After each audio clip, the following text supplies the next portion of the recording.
Good morning and welcome back to the Common Good Show. My name is Dan Vikas. I am your host. The Common Good Show is a program that celebrates a fundamental truth. Life is a beautiful gift full of blessings and trials, learning experiences, and opportunities to grow.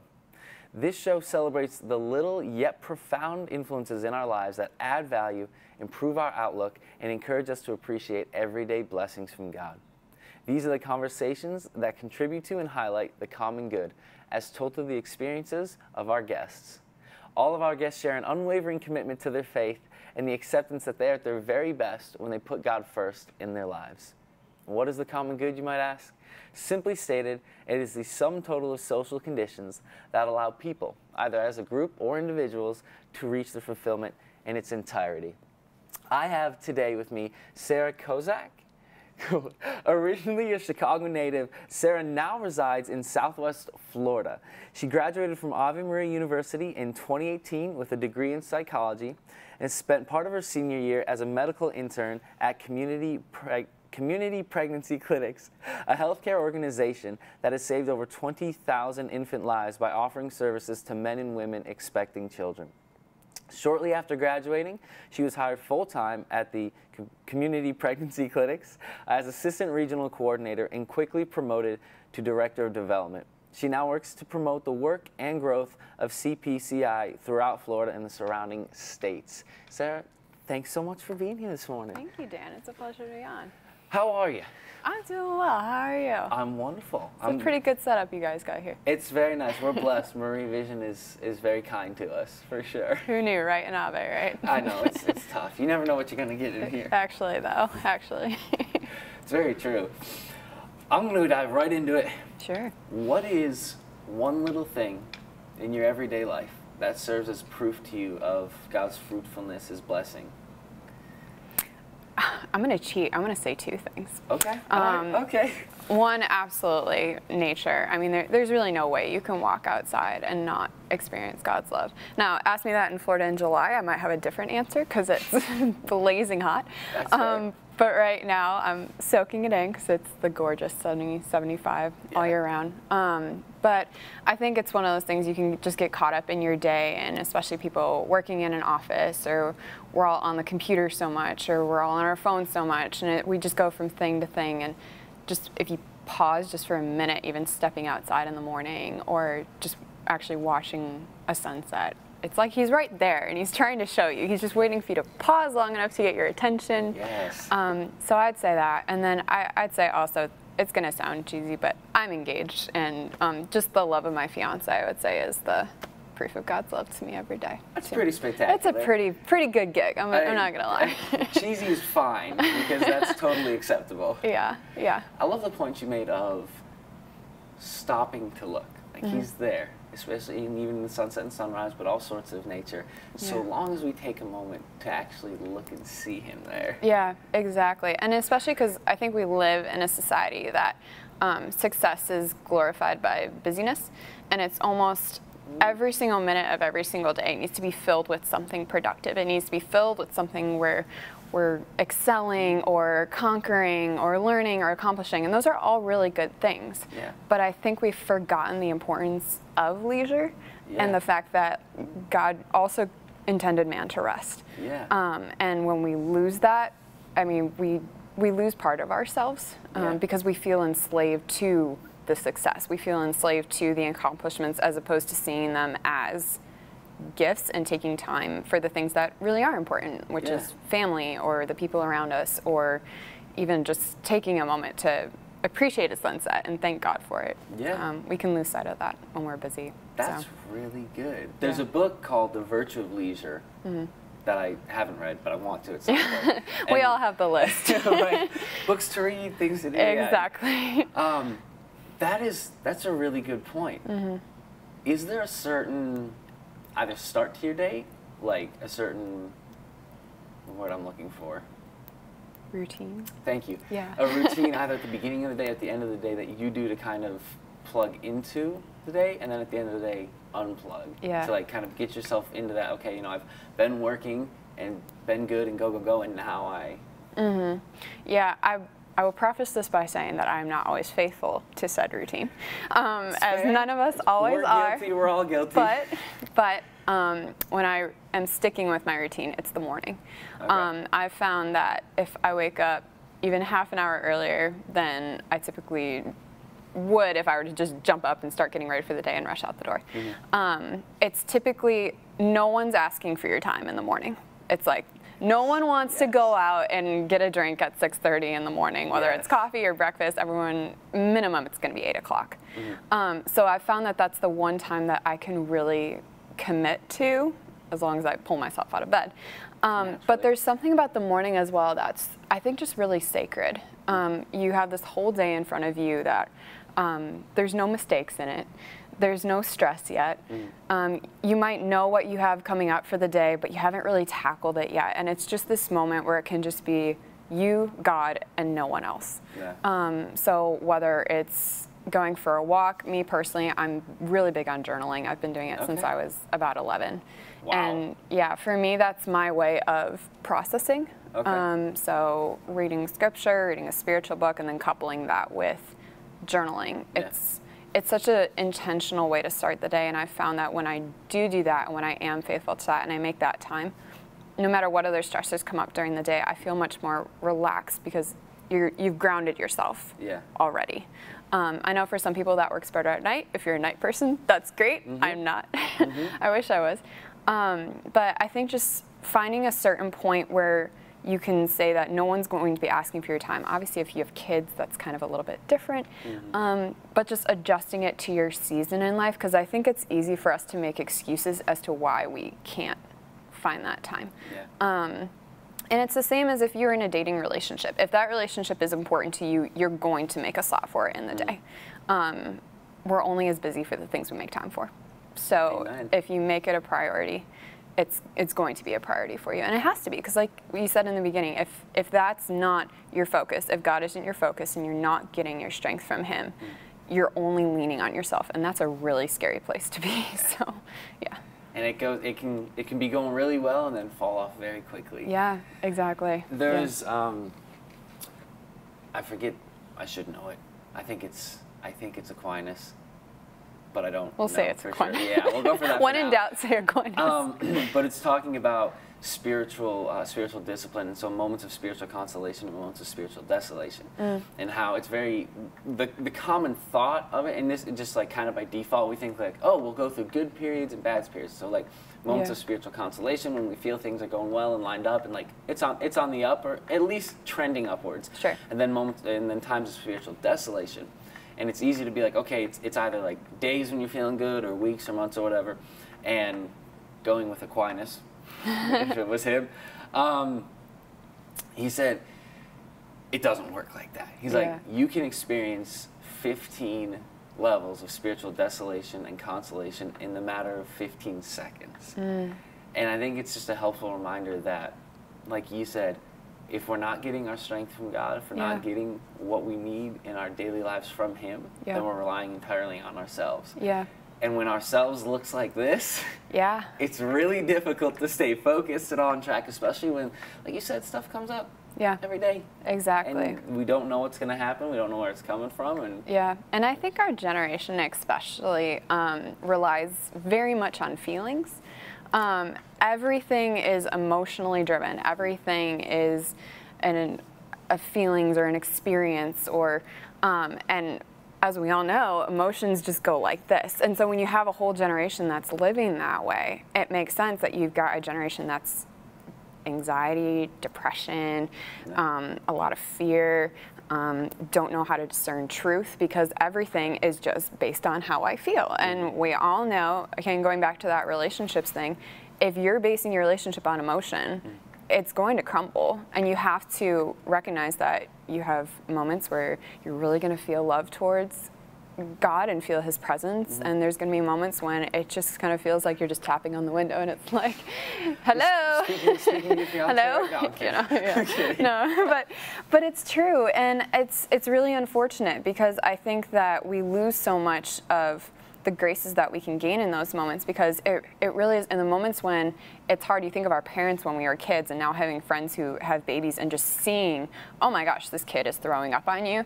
This kid is, you know, just waking you up at all hours of the night. There's nothing about this human that should make you love them.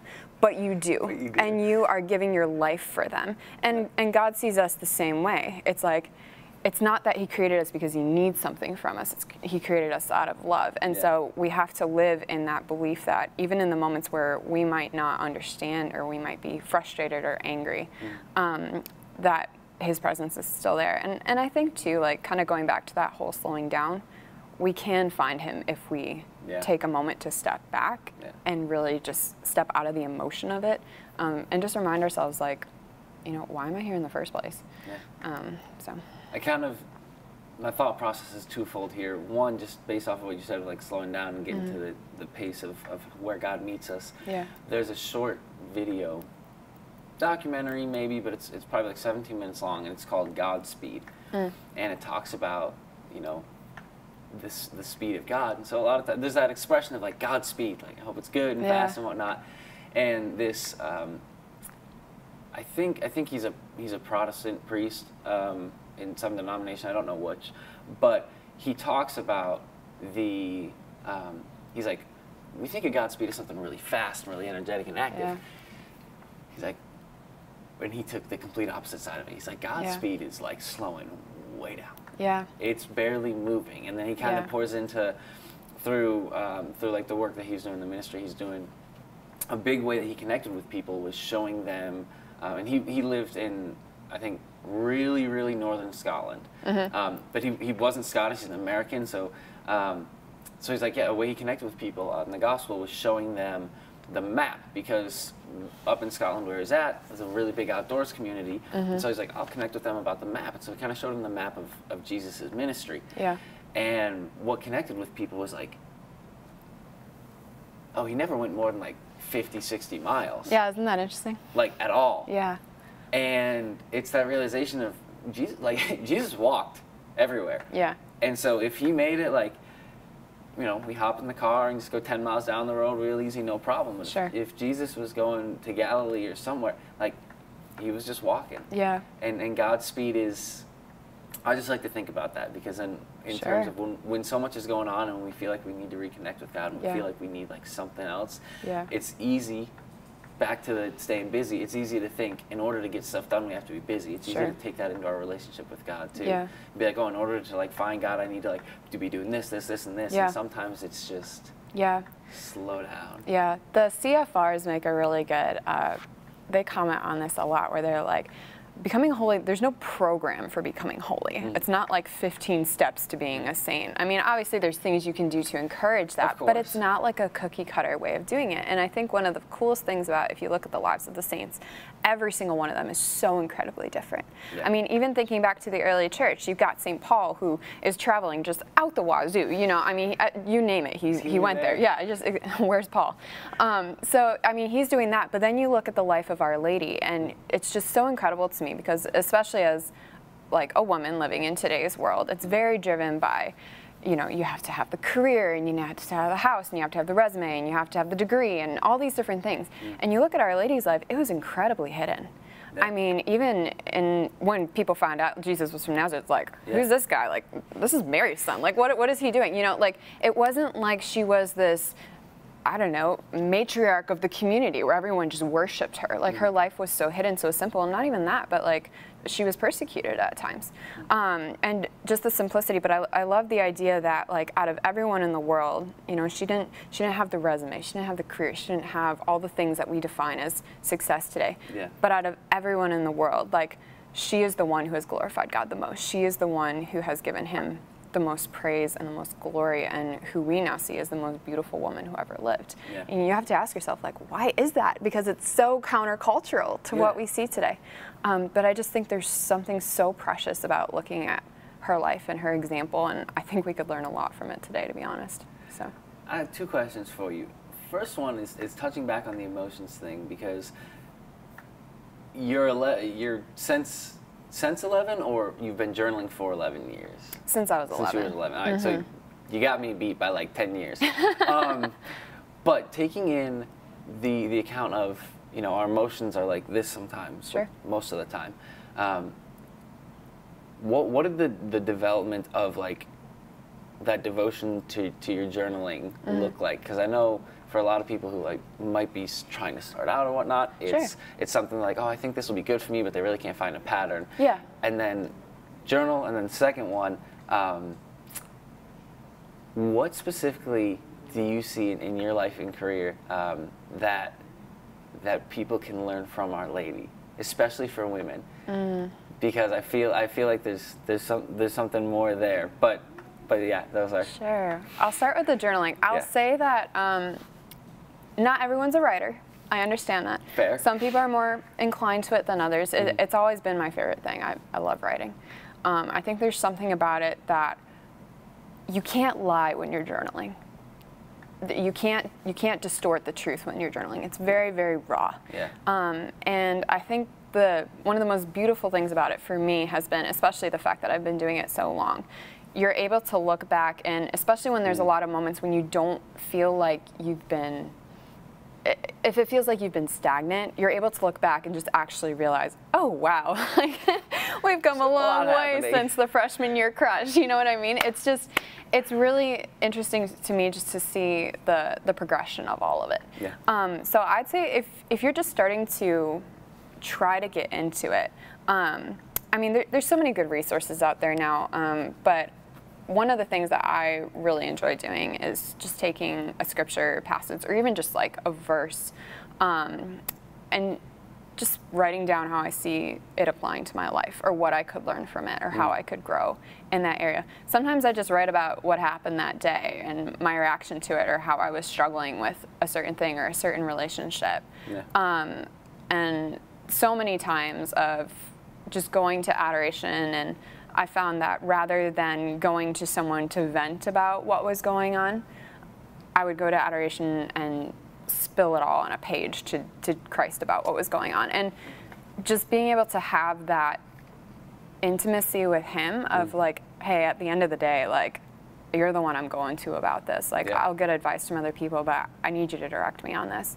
And then sometimes I would sit there and it would be silent, you know, for a while. And just, again, going back to that, hello, like I just poured out my heart on a page and you're leaving me hanging and I don't know what to do. And then like other moments, it would just be like one word or one line, and it would just, he would just speak right into it. But it's a matter of, again, being willing to sit and wait and listen. And sometimes, you know, it's flipping open a Bible and it's a verse, oh, I really needed to hear that. Or a friend who says something where, oh, I needed to hear that in that moment. But sometimes too, it's just, he wants to tell us. It's just a matter of saying it, you know. And going back to your other question, Our Lady in my work specifically. Any area. Yeah, I would say that I've learned to stop planning my life. I think that a lot of times, especially just, again, in the world we live in, everyone has this projected plan or path or the next 5 steps for the 5 years, and it's good to be ambitious. It is so good to have ambitions and goals, but God is so much bigger than my plan or my timeline. And I've found that when I'm able to step back from just clinging so tightly to the things I think I want, I'm then free enough to let him lead me where he wants to. And 9 times out of 10, that has been completely opposite from what I ever expected. If you had told me when I started at Ave that how many years later I'd still be living in Florida, that I'd be working for the place I interned at, that I had no concept even existed when I was at Ave for the most part. Just everything about my life has been so different from what I expected. But at the same time, it's been so much more of an adventure than I expected. And that wouldn't have happened if I had stuck with my plan. And so just let him lead. And don't be afraid to let him lead. And I mean, I'm preaching to the choir here, because it's hard. You know, it is really, really hard, because I mean, going back to the garden, why did they want to take? Eve wanted to take that apple because she wanted control. You know, she wanted to know what it was like to be God. She wanted to call the shots. She wanted to have, you know, that autonomy in her life. And I mean, that's what we all default back to. We want that control. But there's a beauty in vulnerability. There's a beauty in letting go. And like, I think about my own dad. He wants what's best for me in my life. I've never for a second doubted that. And how much more does God want that for my life? But we don't see it that way. A lot of times we see it as like he's dangling the thing in front of us, and then we're afraid he's going to snatch it away the second we hand it over to him. And he never wants to take it away. He just wants to add to it. Sometimes it looks different than we expect. Sometimes it's way out of our comfort zone, and it's miserable for a while. But there's always a reason for it. So we just got to trust that, you know, just let him lead. I think one prayer that I say a whole bunch, I've been saying probably for the past year and a half, is, Lord, help me get out of my own way. Because I have a very nasty habit of getting in my own way. And I think there's a big difference between, you know, what you're talking about, being ambitious and having those plans. And it's with that, there's a difference between having your plan and making that plan an idol. Where it's like, this is me, this is what I'm gonna do. And every day you wake up and you find confidence, certainty, direction, and drive in that plan. And then should something happen to the plan, which this is life, we all know. something's going to happen to that plan. Exactly. Then we're lost. Like, oh shoot. Like, now everything what? I've been pouring my life into has been stripped. Exactly. And it was going to look like this, and this changed, but I fit it in there, and then and now it's way off, and I don't know what to do. What's the word nowadays? We'll pivot. We'll pivot. It'll be fun. Redirect, pivot, move. We're good. It's all good.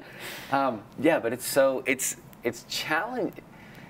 It's very challenging to, when you're in a situation like that, and I'm glad you made a point of saying it.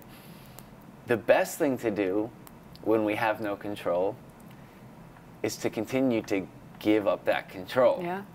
But it's our knee-jerk reaction to them just pull and control whatever we can. And bring it back in and be like, well, maybe I can get this or this. When God's like, you just made room for me. Like, I know. Oh, come on, like let me get in there, please. Exactly. And I think a lot of times too, it comes from a place of areas where we've been hurt in the past.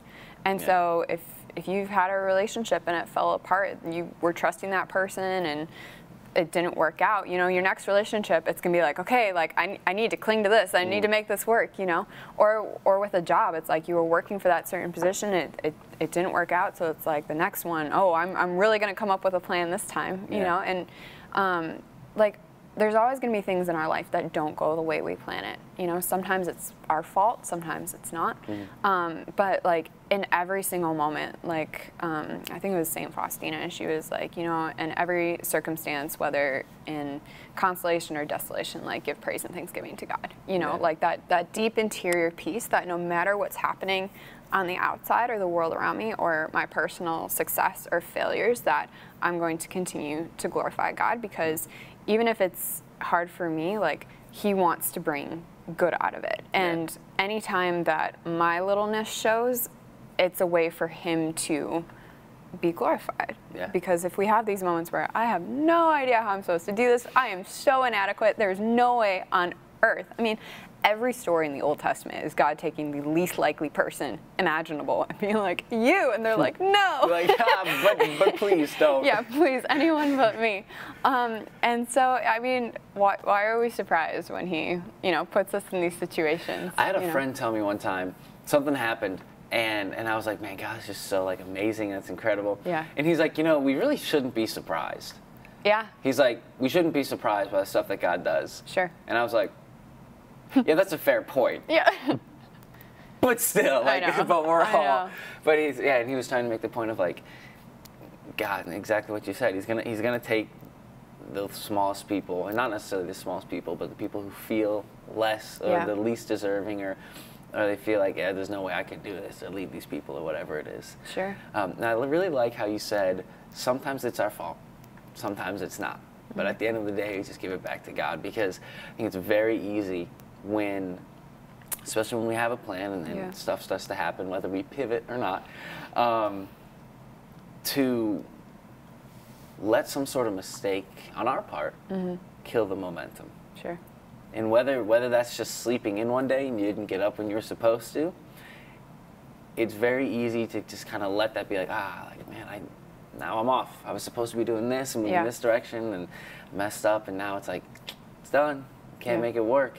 But there's a freedom in realizing that, again, no matter what happens, like you said, it's realizing that me with my littleness and my flaws, that's when God gets to shine through. I mean, he can shine through absolutely anything, but that's when we allow him to shine through us the most, is realizing, you know what, I made this mistake, some sort of consequence, maybe good, maybe bad, it might turn out better than I thought, and just continue to move forward, because it's not all relying on me.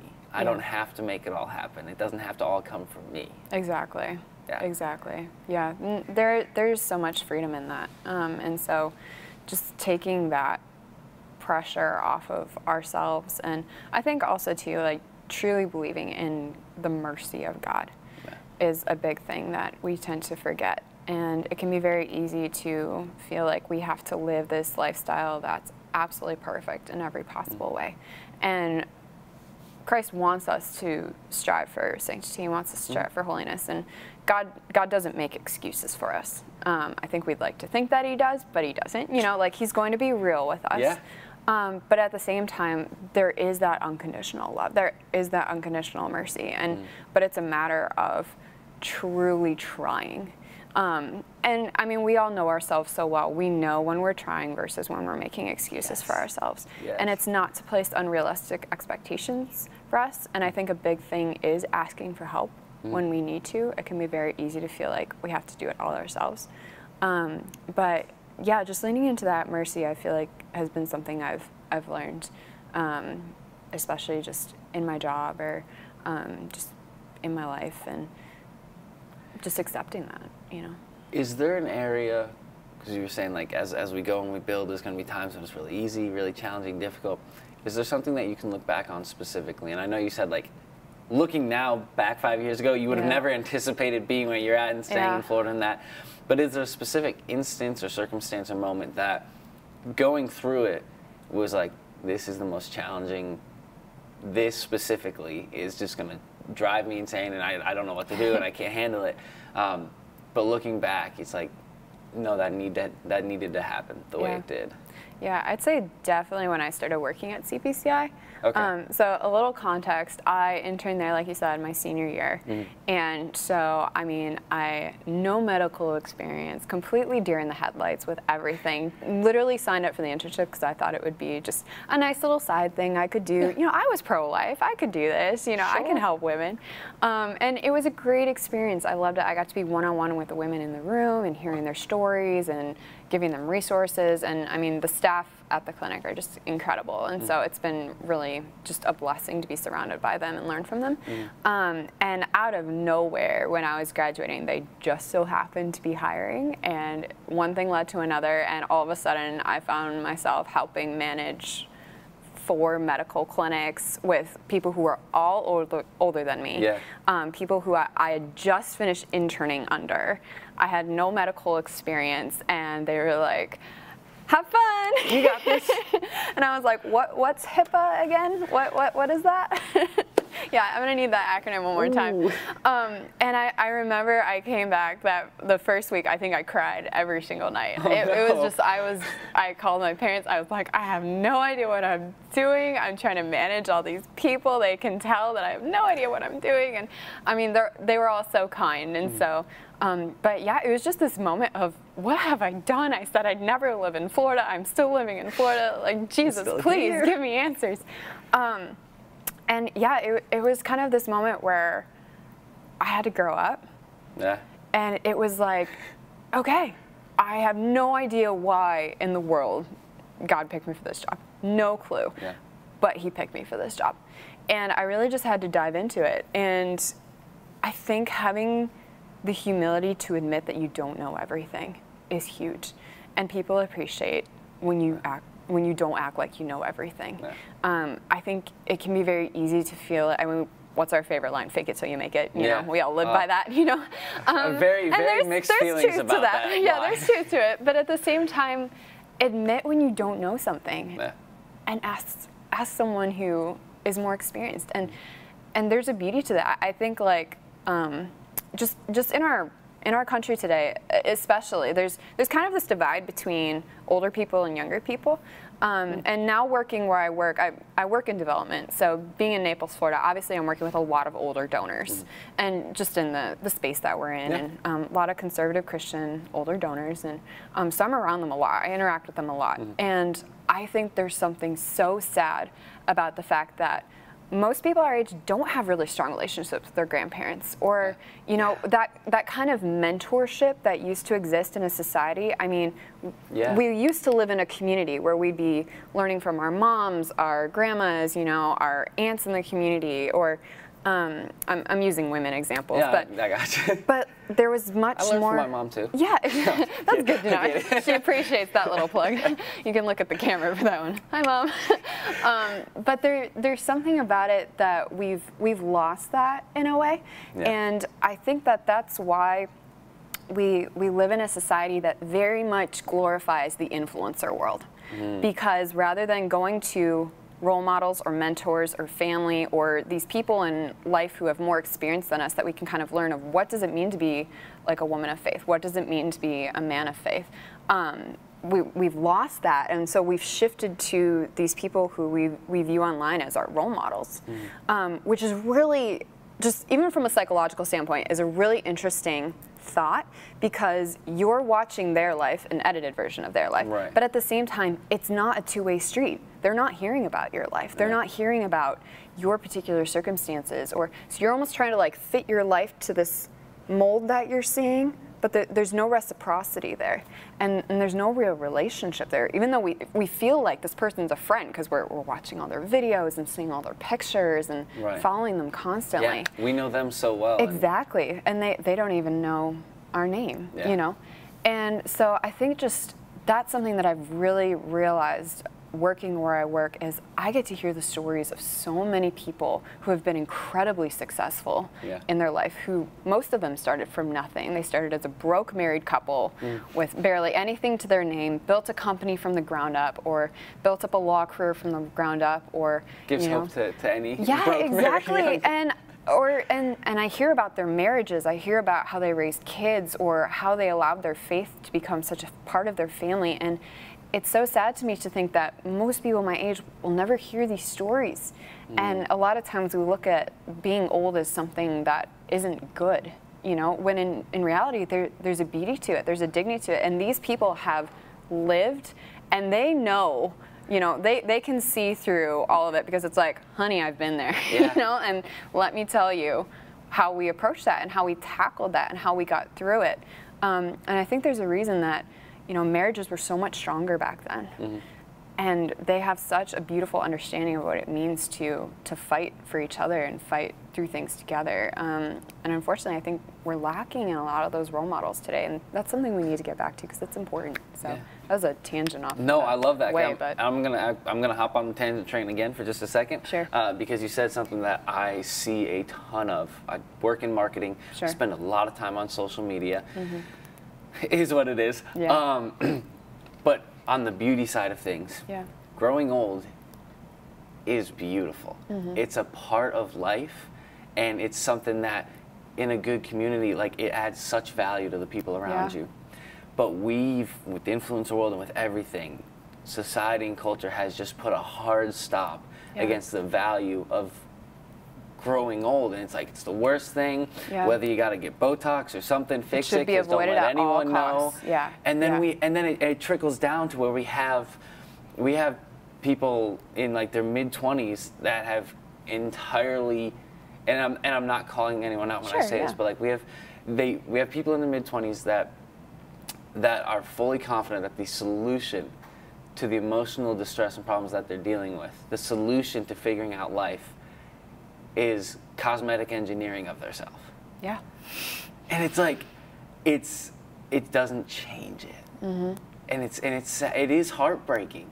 It's heartbreaking to see, like, some of the even because I think it's at least for me, like there's people close enough in my life. It's like people you really care about. It's heartbreaking to see someone that you like think they're an amazing person, and you're like, man, like this is my guy. Like, bro, like I wouldn't like you're the best, like whatever. And they think there's something so terribly wrong with the way their arm looks that they have to. I'm like, no, like that's part of who you are, man. That's your story. That's like that's life. That's what it is. Don't hide it. Yeah. Don't make it go away. Exactly. And even, I mean, the definition of progressivism essentially is saying that everything newer is better. So everything that we're changing today, or all the freedoms that we're giving to ourselves that we never had before, like everything that's newer is better. And there's this kind of disdain for the old and the disdain for tradition and traditional values even, or things like that. And I mean, the whole point of studying history is to learn from the past, you know? And not everything in the past was wrong. They got a lot of things right in the past that we would do very well to bring back, you know, and to learn from and to bring it. And so I think there's kind of this false understanding that, oh, we as a generation have the answers that our grandparents never did. And it's like, yes, there's certain things that in our generation are better than maybe for were back then. Yeah, so exactly. Shout out to all people with glaucoma. We're here for you. But yeah, I think it's just kind of, we can get caught up in the novelty of all of it. And I'm looking at some of the things that are coming out right now, and I'm like, this is not better. This is really, please guys, please stop the tide. Like, I don't know what you're doing, but you're on this activist train that's going towards nowhere, you know, and it's hurting people. So yeah, I think just learning from the people who have been such pioneers in these areas, and learning from them, and not seeing ourselves as the generation that has everything figured out. You know, there's a quote, and I like cars and vehicles and whatnot, and it's like, it's funny, but it brings up a really good point of anyone can buy a new car, but it takes a person with knowledge to keep an old one running. It's true. And it's like, it's the same thing in life. You can find the next big thing. You can get the new watch, the new car, whatever it is, buy a new house, get a new credit card, whatever. But it takes a lot of value, virtue, like commitment, discipline to take what you have and make it work and build. Yeah. And I think anyone can do anything well for a very, very short amount of time. It's a lot harder to commit to something and continue to invest in it and continue to make it work, and just that perseverance. I mean, we live in an age where we can work virtually. We're working from anywhere. We're flying all over the place. Most of us don't live near our families. Everything is the next big thing, jumping all over the place, and we can lose sight of what's important. You know. So yeah, I don't know. Is there a specific, if you find yourself off track, or if you find yourself too far down a rabbit hole of distressful things and you just can't get out of the funk or whatever it is there a go-to prayer or like psalm or something that like you just always use? My favorite thing is sitting in adoration. Okay. I know it's not specifically a prayer, but there's this great story, St. John Vianney, as you probably know, he parish priest, and there is pretty sure it was John Vianney. We're going back to the Aquinas thing. It's like, pretty sure it's him. 90% will roll with it. But there was an old man in his community who used to come into the church, and he would just sit there all the time in the front row. And John Vianney would just see him all the time, and he was just so curious. And so like one day he went up to him, and he's just like, "Sir, like I see you here all the time, and I just have to ask, like, what do you talk to him about while you're sitting there all the time?" And the man said, he was like, "I don't say anything. I look at him and he looks at me." And I think there's something so beautiful about that, because this guy probably didn't have a college education. He probably hadn't read a lot of books. He probably wasn't, I don't know, well-versed in a lot of the things we would define as a scholarly elite. Scholarly man. But gosh, he got it, you know? And there's something so powerful about just sitting in adoration. And usually I find that when I'm down a rabbit hole of disparaging things, it's usually because I'm way too focused on myself. I'm way too focused on all the areas that I messed up or that I have on my to-do list, or it's me, me, me, me, me, me, me. And I have to figure it out. I have to make it work. And the best thing you can do is take your focus off yourself. And that's hard because all of the remedies that were sold today to get out of that funk is about me, me, me, me, me, me, me, you know, and self-worth and self-help. And I mean, isn't it ironic that everything starts with the self, you know, in all these programs? It's really ironic. Just to hop in there real quick, because this made me laugh, and I honestly haven't thought of this until you just said it. Yeah. If I'm what's messed up, then how am I going to help myself? Exactly. Yeah. Ali Stuckey wrote a great book. It's called "You're Not Enough and That's Okay," and it's a fantastic title for a book. Yeah. It's very, very. It like makes you like, wait. Typo, or did you actually mean that? But in the book, she has this great line where she says, the self cannot be at the same time both the problem and the solution. And a lot of times we feel, I know, I was like, preach, girl. She got it. But we see it that way right now, and it's like, oh, if I just tap a little bit deeper, or if I get this skill, or if I read this book, or if I work out every day, or something about changing me, feeling convicted, you know, is going to fix all of my problems. Yeah. And you know, God is the source, and if we're not going to the source, then again, it's relying on us. And so that's not to say that we don't play a part in, you know, becoming the person God calls us to be. Like, it does take discipline. It does take conviction. It does take a lot of hard moments where we just don't want to do the things that He wants us to do. Yeah. But again, where is the source coming from? Do we see it as everything is centered around me, and God's like an outside part of it that, you know, gives me nice little encouraging things when I need it and makes me feel loved and makes me feel happy?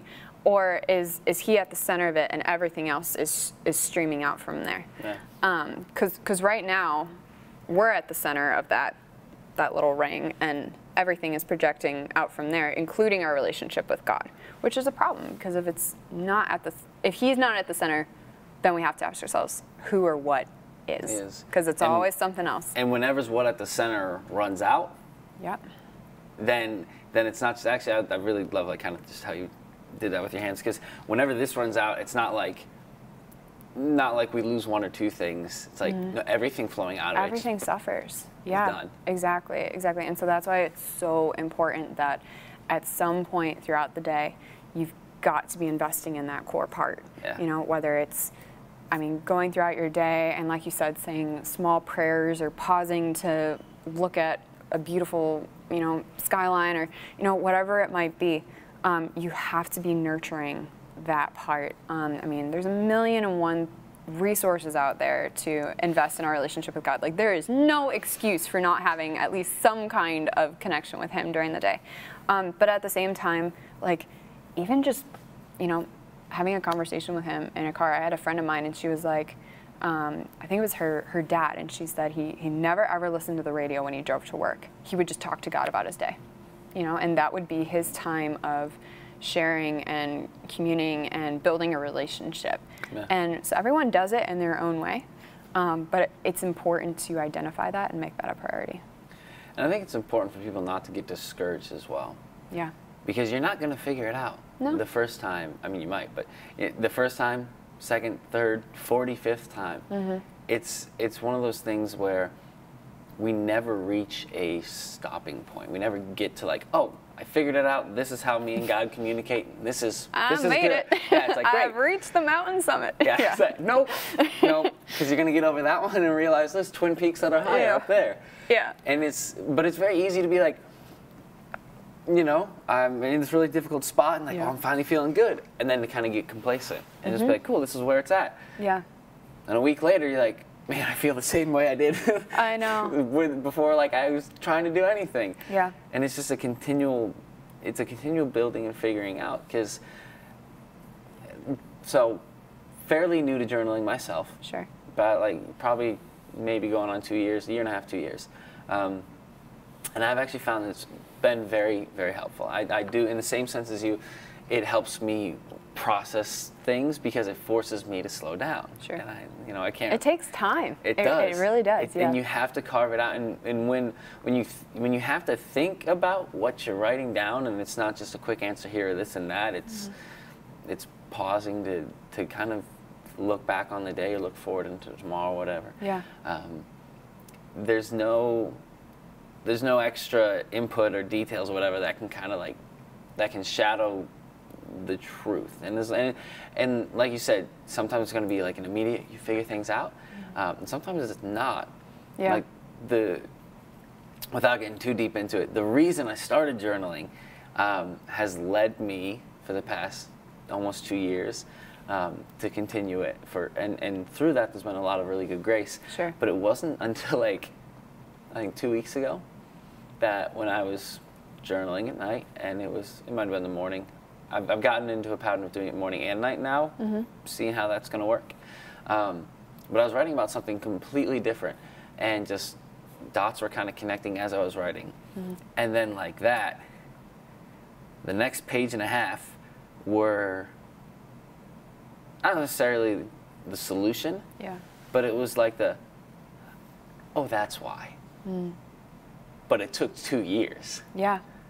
And it wasn't like I was intending to figure that out when I was writing that day. It was just through 2 years of slowing down and trying to be present with God and trying to tune my ears to hear Him and to listen to Him, open my heart to Him, that it finally was like, boop. It is. And unfortunately, we want the instant gratification. We want to know now. You know, you tell me now. If someone was like, hey, you'll figure it out in 2 years. Yeah. I'd be like, excuse me? It's like, come on. Yeah, I didn't sign up for this. 2 years shipping? No. Yeah. No. No, I want Amazon Prime. I want next day. Let's go. Next day. Yeah, exactly. Yeah, it really is one of those things where it's God's timing, and similar to you, there's been seasons in my life where I'm just like, I have no idea why you're doing this right now. You know, it is painful, it is miserable. I don't see an end in sight. I feel like I'm just going to be upset about it for a long time. Or, I don't like it. You know, I don't like this. But in retrospect, and it's that old cliche of like, you know, the tapestry, and you look on the back of it and it's just knots and a mess and crazy all over the place, and then you flip it around and it's just this beautiful I've never design. heard that one before. Yeah, it's kind of a mess on the backside. And then you flip it around and it's just this gorgeous tapestry. And I think it's very similar with our life, and it's proof that, you know, God makes beauty out of the thing that doesn't seem to be beautiful at the time. And it's very similar to working out. It's rough when you're doing it. No one really, there's some crazy people who are like, yeah, gym every day. I love this. But, and there's good moments with it. Sometimes you get a runner's high, or you have a really good workout and you're just like, yeah. But it's pretty rough when you're first starting out. I started running in college, and I remember like my roommate came back from a run one day, and I was like, oh, how far did you go? She's like, oh, just, short one, 3 or 4 miles. And I was like, 3, 4? I did half. I did half yesterday, and it just seemed so astronomical at the time. You just got to work your way up to it, and it takes time, you know. And I think it's similar with things that have hurt us or things that we're confused about. And I think it was C.S. Lewis, who, talk about a way with words. He had a way with words. Yeah. And he said something once where he was like, we do not write to explain, we write in order to understand. And I think there's something really powerful about that, because I think that's a really good description of journaling. You're not writing it to convince anyone. Yeah. No one's going to read it except you, unless your sibling steals it out of the bedroom, which I lived in constant fear of. But you're writing it in order to just, like you said, connect the dots, to just spill it out, lay it all on the table. And there's something about when you put it down in writing, like I said, you can't lie about it. Yeah. And it can be easy in your head to like say it a certain way or think of it a certain way. But it's just really powerful to put it down, and over time you really do. I'm able to look back on these situations now and just realize not only were these some of the biggest teaching moments in my life, but I wouldn't be where I'm at now, or have the relationship I have with God now, or be marrying the man I am now, if these things hadn't happened. And at the time it was rough, but he teaches you through it. And just having that childlike outlook of like, I mean, the parents take away something from you, and we kick him, the kid kicks and screams and is upset, you know, and the parent's like, I'm sorry, I'm not making you mad. This is bad for you. You know, I don't want you to have this right now. Yeah. So just, again, always having that humility about it. Yeah. I think there's actually a kid from my youth group who made a beautiful statement the other day, because we were talking about how, you know, God's in every part of life and whatnot. Mm-hmm. And he's like, yeah, everything, because there's another kid who's very scientific and loves physics and astrology, and he studied like all sorts of really cool stuff. He's brilliant. Yeah. And he was talking about like the infiniteness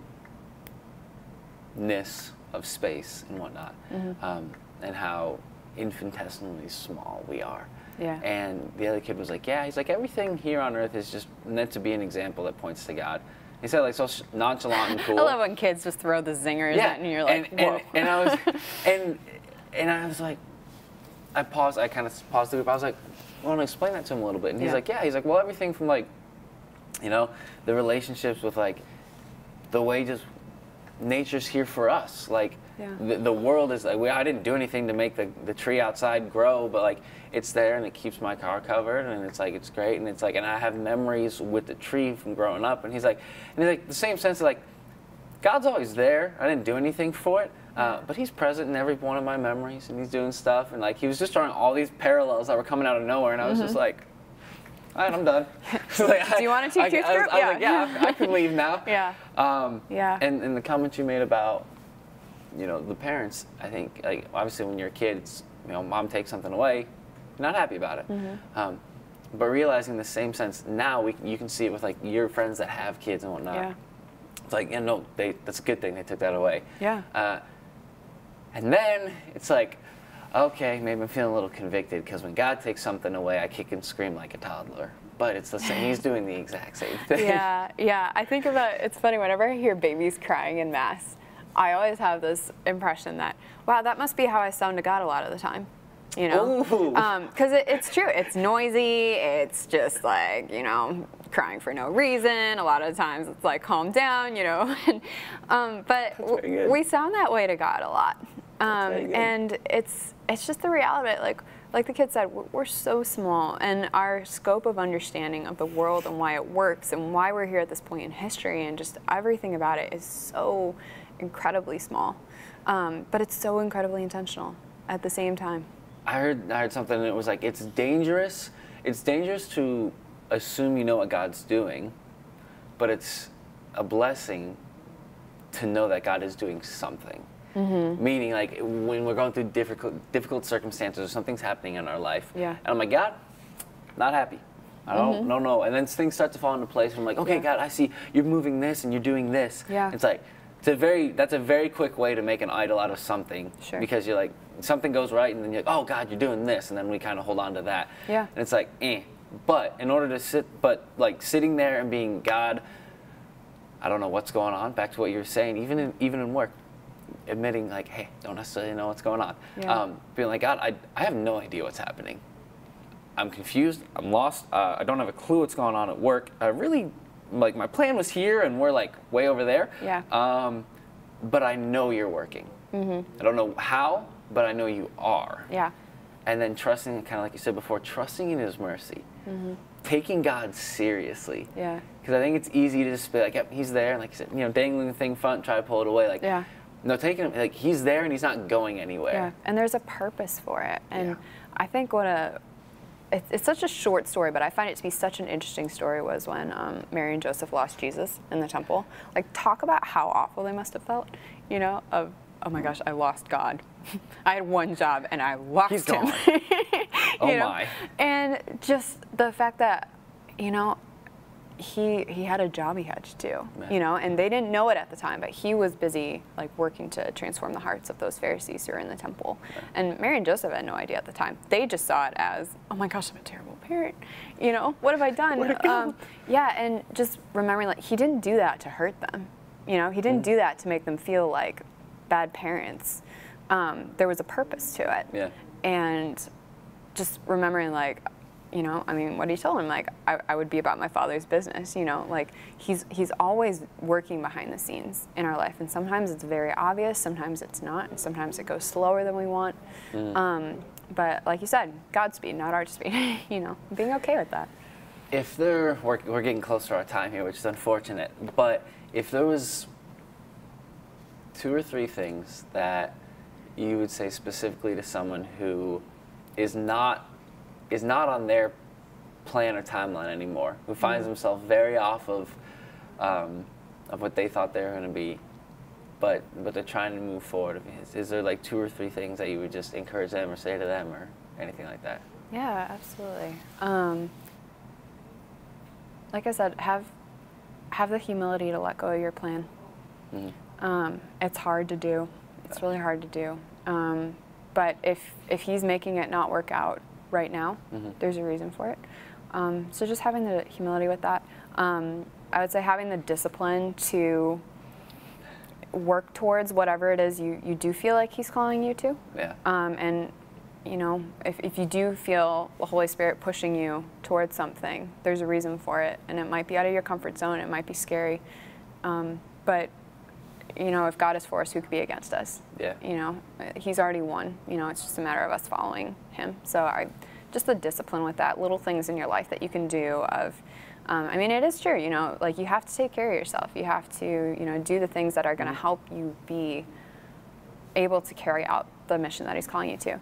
And then just doing everything out of love. You know, you can't just jump into the big thing right away. You have to start in the small ways. And a lot of times too, I mean, when we're old and we're looking back on our life, we're not going to be thinking about, you know, all the promotions we got or all the things we finished on our work day or how many social media follows we got or anything like that. We're going to think about the relationships that we invested in, and the impact that we had on the people around us. And so just keeping that the most important thing, because everything flows out of a place of love. And so that needs to be the priority. And God will take it from there. Like, he doesn't want to leave you hanging. He really doesn't. He doesn't desire that for you. Yeah. And just believe that, you know, trust that, because he's going to bring good out of it. But we have to stay faithful, and we have to keep showing up and keep investing and keep trusting, and he'll figure it out. He always does. Do it. He's a lot better at it than we are, so we should just let him do it. That's a perfect spot to just boop. He's got it. He's better at it. Just let him have it. Good. Good. Well, seriously, Sarah, thank you so much. I wish we could just keep talking. Yeah. But this has been wonderful. Absolutely. I appreciate you so much and sharing a bit of yourself. Yeah, this was fun. As well as your feedback for me. Good. Cool deal. Massive thank you to Maria Vision for helping put this together. Thank you guys for tuning in, listening, and watching. And thank you for Guadalupe Roastery. Y'all have a good one.